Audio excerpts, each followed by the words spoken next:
Like Mama and them say, is one of your my mama favorite them. Southern things. Mike could. Your mama and them. Mike could do that. Mike could have.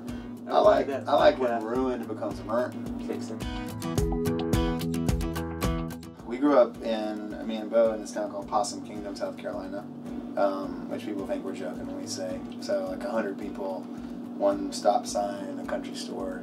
And we grew up in the upstate also, where we met Seth, in the Seneca, Walhalla, kind of foothills, Appalachians area. So yeah, our dad was a pastor, and we are the exact whatever you think of pastor's kids. I was a goody two-shoes for the most part, but I wasn't above like doing some pranks, and I set off a fart bomb in church. That is true. And they had to evacuate the church. That's how bad it smelled. The place we grew up in, actually they have our record hanging in their store, is the Walhalla Steakhouse, which they do not serve steak in there. It's a fried chicken and three kind of place.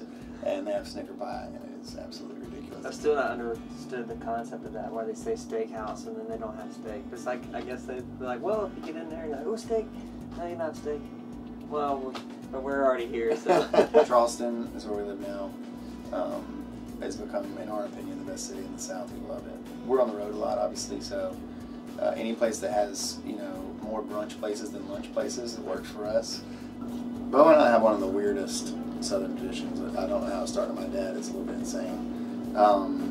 But it was always crab legs for Christmas, which I'm not sure how that got going, but like it became like the He's an outsider. Everybody else is doing like hams and turkeys. We're like, we're doing crab legs. Yeah, we always do Low Country Boil, and it's a big. Most of my family is still living in South Carolina, so the gatherings are large, and all the kids and grandkids are running around. My grandmother used to make chicken and dumplings, so she would have this big pot on the stove, and she was the only one that knew how to make it right. And then she passed away a couple years ago, and we were still trying to figure out how to do it. But every year, that was what we had. I don't know what you call them. They're like vanilla squares with like the gooey butter bar, whatever those things are. That's kind of what I live for every year.